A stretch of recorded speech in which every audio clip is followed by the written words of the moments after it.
তনু, রক্ত বের হচ্ছে কেন? আমার ভয় করছে, চলো ডাক্তারের কাছে যাই। আমার এই অবস্থায় ডাক্তারের কাছে যাব? আমার লজ্জা লাগে। তনু, তোমার অবস্থা ভালো না, রক্ত পড়ছে। সামান্য ব্যথা সেরে যাবে, তুমি চিন্তা করো না। তোমার সামান্য ব্যথে আমার কাছে পাহাড় সম পরিমাণ। তনু, তোমার হাত থেকে রক্ত ঝরছে না, মনে হচ্ছে আমার বুক থেকে ঝরছে। আমার অমি সোনা, তোমাকে চিন্তা করতে হবে না। তুমি এখন যাও, ফ্রেশ হয়ে আসো। আমি ফ্রেশ হতে চলে আসলাম। এভাবে কতদিন কাটবে কে জানে। ফ্রেশ হয়ে এসে খাবার খেলাম দুজনে। এভাবে কাটছিল আমাদের দিন। প্রেগনেন্সির ৭ মাস চলেছে তনুর। ভারী পেটটা নিয়ে চলাচল করা কষ্টকর হয়ে উঠেছে। সারা শরীর ঘামে জর্জরিত। বিন্দু বিন্দু ঘামের কণাগুলো তনুর ফর্সা মুখে মুক্তোর মতো ঝলঝল করছে। ছোট ছোট চুলগুলো কপালে লেপ্টে আছে। চোখ বন্ধ করে জোরে শ্বাস টেনে ভাতের হাঁড়িটা চুলো থেকে নামায় তনু। রান্নাঘরে পাখা নেই। মার গালবার জন্য নিচু হতে নিলেই আমি তনু বলে ডেকে ওঠে। তনু সোজা হয়ে দাঁড়িয়ে ঘাড় বাঁকিয়ে পিছনে থাকা অমির দিকে ব্রু কুঁচকে তাকায়।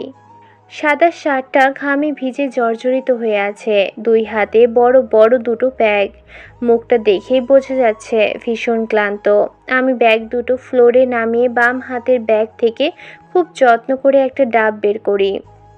তনুর দিকে তাকিয়ে একগাল হেসে ডাবটা তনুর হাতে ধরিয়ে দিয়ে মার গালতে থাকে অমি। তনু ডাবে নল ঢুকিয়ে তাতে চুমুক দিয়ে মুচকি হেসে অমির দিকে তাকিয়ে থাকে।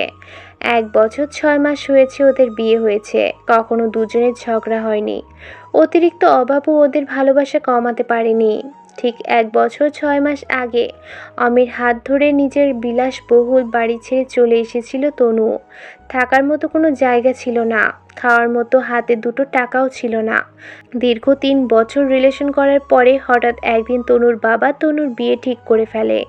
অমি তখন পড়ালেখা শেষ করে চাকরির খোঁজ করছিল, আর তনু অনার্স ফার্স্ট ইয়ারের স্টুডেন্ট।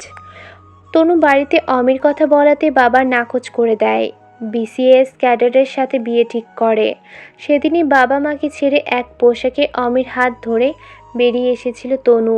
অমির বাবাও মেনে নেয়নি এই সম্পর্ক। তার মনে অনার্সে পড়া একটা মেয়ে কিছুতেই তার ছেলের যোগ্য না। অনার্সে পড়া মেয়ে মানেই মেয়েটার বয়স বেশি। কাট কাট গলায় বলে দেয় তিনি এই মেয়ের জায়গা তার বাড়িতে হবে না। অমির খুব প্রিয় একটা বাইক ছিল, টিউশনি করে আর বাবার কিছু টাকা নিয়ে কিনেছিল। তনুর পরেই বাইকটা অমির প্রিয় ছিল। সেই বাইকটা বিক্রি করে ঢাকা শহরে ছোটোখাটো একটা বাসা ভাড়া নেয়। প্রয়োজনীয় কিছু জিনিসপত্র কিনে আর তনুকে বিয়ে করে নেয়। খুব কষ্টে কাটছিল ওদের দিন। উচ্চশিক্ষিত হওয়ার পরেও কোনো ভালো মানের চাকরি পাচ্ছিল না অমি। ঘুষ ছাড়া আজকাল চাকরি হয় না, কিন্তু ঘুষ দেওয়ার মতো অত টাকা ছিল না অমির। শেষমেশ একটা গার্মেন্টসে ১২,০০০ টাকা বেতনের চাকরি নেয়। ঢাকা শহর, এখানে পানিটুকু কিনে খেতে হয়। সারাদিন খাটাখাটুনির পর রাতে বাড়ি ফিরে যখন তনুর হাসি মুখটা দেখত, সব ক্লান্ত দূর হয়ে যেত। বুকে আগলে নিত মেয়েটাকে। মেয়েটাও খুব যত্ন করে ভালো বেড়ে দিত মমিকে। জিনিসপত্রের আগুন দাম। ১২,০০০ বেতনে খেয়ে পড়ে বাচ্চারা দুষ্কর হয়ে পড়েছিল। তখন ওভার টাইম করা শুরু করে আমি। আগে কখনো জলটাও গড়িয়ে খায়নি। বাবা ভার্সিটির লেকচারার, মা কলেজের টিচার, একমাত্র ছেলে অমি বেশ আদরের বড় হয়েছে। তনু অমির কষ্ট সহ্য করতে পারছিল না, তাই বাড়ির মালিককে বলে দুটো টিউশনি জোগাড় করে নেয়। এটা অবশ্য অমি জানতো না। তনুর স্বপ্ন ছিল ব্যাংকার হবে, নিজের পায়ে দাঁড়াবে। স্বামী হিসেবে অমির কর্তব্য তনুর স্বপ্ন পূরণ করা।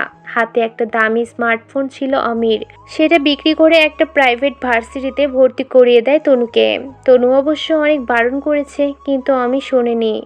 দামি ব্র্যান্ডের জামা কাপড় ছাড়া যে ছেলে চলে না, সেই ছেলেটা ফুটপাত থেকে পুরনো শার্ট কিনে নেয় কয়েকটা।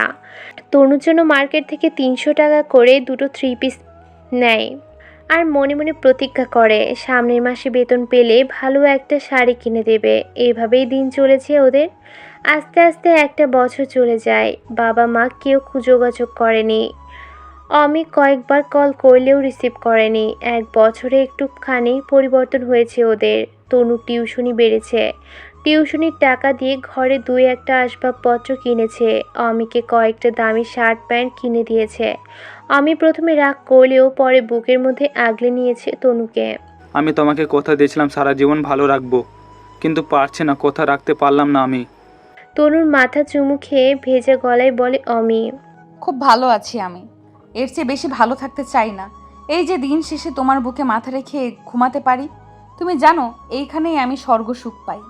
অমির কপালে চুমু দিয়ে বলে তনু। হঠাৎ একদিন তনু বুঝতে পারে ও প্রেগনেন্ট। অমিকে এটা জানানোর পর যে অমি কতটা খুশি হয়েছিল সেটা ভাষায় প্রকাশ করা যায় না। অফিস ছুটি নিয়ে তনুকে নিয়ে হাসপাতালে গিয়েছিল চেক আপ করতে। মাস শেষের দিকে হাতে তেমন টাকা ছিল না, 1,000 টাকা ছিল।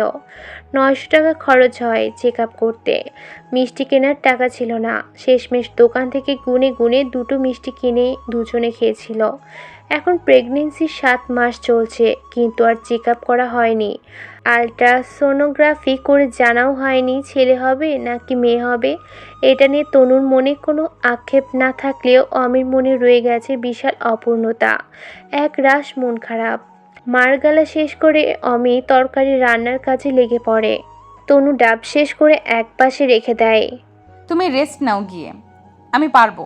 তনু অমির এলোমেলো চুলগুলো ঠিক করে নিয়ে বলে। তুমি যাও, গোসল সেরে ফ্যানের নিচে বসো, ঘেমে গেছো, আমার বাচ্চার কষ্ট হচ্ছে। মুচকি হেসে বলে অমি। একদম কষ্ট হচ্ছে না, তুমি যাও, মাত্রই তো অফিস থেকে ফিরলে, লাঞ্চ করে আবার অফিসে যাবে। এই সময়টুকু তোমার রেস্ট নেওয়ার সময়। নাকের ডগা ফুলিয়ে বলে তনু। আমি তো ক্লান্ত নেই তনু, তোমার মুখটা দেখে সব ক্লান্তি চলে গেছে। তনুর দিকে এক দৃষ্টিতে তাকিয়ে বলে অমি। তনু লাজুক হাসে, মনের মধ্যে ছুঁয়ে যায় এক আকাশ সমান ভালোবাসা। নিজেকে ভাগ্যবতী মনে হয়। তনু, তুমি এখন না গেলে আমি খুব বকবো তোমায়। চোখ পাকিয়ে বলে অমি। অমিকে ভেঙচি কেটে চলে যায় তনু। অফিস থেকে মোটা অঙ্কের টাকা লোন নিয়েছে অমি। সামনে তনুর সিজারের ডেট, 9 মাস ছুঁই ছুঁই। সঠিক সময় টাকা অ্যারেঞ্জ করতে না পারলে পরে বিপদ। আজ বিকেল থেকেই তনু পেইন হচ্ছে। যখন হালকা ব্যথা উঠেছে তখনই অমিকে বলেছে। শুক্রবার হওয়াতে অমি বাসায় ছিল। এক মুহূর্ত দেরি না করে হাসপাতালে ভর্তি করায় তনুকে। তনু বলেছিল সদর হাসপাতালে ভর্তি করাতে, ওখানে খরচ কম, কিন্তু আমি শোনেনি, বড় একটা হাসপাতালে ভর্তি করিয়েছে। তনু অটিতে যাওয়ার আগে বাবাকে কল করে নেয়, যদি আর না ফিরতে পারে ক্ষমা চেয়ে নেয় বাবার থেকে। তনুকে ওটিতে ঢোকানোর পরে আমি নিজের বাবাকেও কল করে ক্ষমা চায় বাবার থেকে, আর দোয়া করতে বলে অনাগত সন্তান, আর তনুকে দোয়া করতে বলে। ভীষণ একা লাগছে অমির, কেউ নেই যে কাঁধে হাত রেখে বলবে চিন্তা করিস না, তনুর কিচ্ছু হবে না। করিডোরে বসে হাউমাউ করে কেঁদে ওঠে। একটু পরেই ফোন বেজে ওঠে। চোখ মুছে ফোনে স্ক্রিনে তাকায়। Telephone number. কল রিসিভ করে কানে নেয়। কিছুদিন আগে ব্যাংকের চাকরির ইন্টারভিউ দিয়েছিল, সেখান থেকেই কল এসেছে। চাকরিটা হয়ে গেছে। আমি খুশি হতে পারে না। ওর খুশির মতো এখন ওকে জীবনের শ্রেষ্ঠ গিফট দেওয়ার জন্য মৃত্যুর সাথে পাঞ্জা লড়ছে। বেশ কিছুক্ষণ পরে অমির বাবা মা এসে অমির পাশে দাঁড়ায়। বাবা মাকে দেখে বাবাকে জড়িয়ে কেঁদে ওঠে অমি। অমির মাও কেঁদে ফেলে। 1 ঘন্টা পরে ওটি থেকে কান্নার আওয়াজ ভেসে আসে। সদ্য জন্ম দেয়া শিশুটি কাঁদছে। আমি দৌড়ে ওটির সামনে গিয়ে দাঁড়াই। একটা নার্স সাদা তোয়ালেতে মুড়ি একটা বাচ্চা নিয়ে বের হয়। কংগ্রাচুলেশন, আপনার মেয়ে হয়েছে। আমি বিস্ময়কর চোখে তাকিয়ে আছে বাচ্চাটার দিকে। অমির মা দৌড়ে এসে বাচ্চাটাকে কোলে নেয়। আমার তনু কেমন আছে সিস্টার? অমি ভাঙা গলায় জিজ্ঞেস করে। আলহামদুলিল্লাহ ভালো আছে, একটু পরে কেবিনে শিফট করা হবে। একটু পরে তনুর বাবা মাও চলে আসে। সবাই বাচ্চাটাকে নিয়ে ব্যস্ত। একে একে সবাই তনুর সাথে দেখা করে আসে। বাবা মা তনুকে জড়িয়ে কান্নাও করে বেশ কিছুক্ষণ। কেবিন ফাঁকা হওয়ার পরে অমি মেয়েকে কোলে নিয়ে তনুর কেবিনে ঢোকে। তনু দরজার দিকেই তাকিয়েছিল। অমিকে দেখে শুষ্ক ঠোঁট মেলে একটু হাসে। অমি তনুর পাশে মেয়েটাকে শুয়ে দিয়ে তনুর কপালে চুমু খায়। পরিস্থিতির চাপে পড়ে আমাদের ভালোবাসা হারিয়ে যায়নি, বাঁচিয়ে রেখেছি আমরা। আমরা পেরেছি পরিস্থিতিকে হার মানিয়ে ভালোবাসাকে জিতিয়ে দিতে। পরিস্থিতি অজুহাত দেখে যে চলে যায় সে আর যাই হোক, তোমাকে ভালোবাসিনি। পরিস্থিতি একদিন ঠিক হয়ে যাবে। বাড়ি গাড়ি অভাব অনটক বেকারত্ব একদিন সব বুঝে যাবে। কিন্তু ভালোবাসার মানুষটিকে হারিয়ে ফেললে আর কখনোই ফিরে পাবে না। দেখা হবে পরবর্তী কোনো গল্পতে। সেই পর্যন্ত সবাই ভালো থাকবেন, সুস্থ থাকবেন। নিত্য নতুন রোমান্টিক ভালোবাসার গল্প শুনতে চাইলে আব্দুল লাভ স্টোরি ইউটিউব চ্যানেলটি সাবস্ক্রাইব করে নোটিফিকেশন অন করে আমাদের পাশেই থাকুন।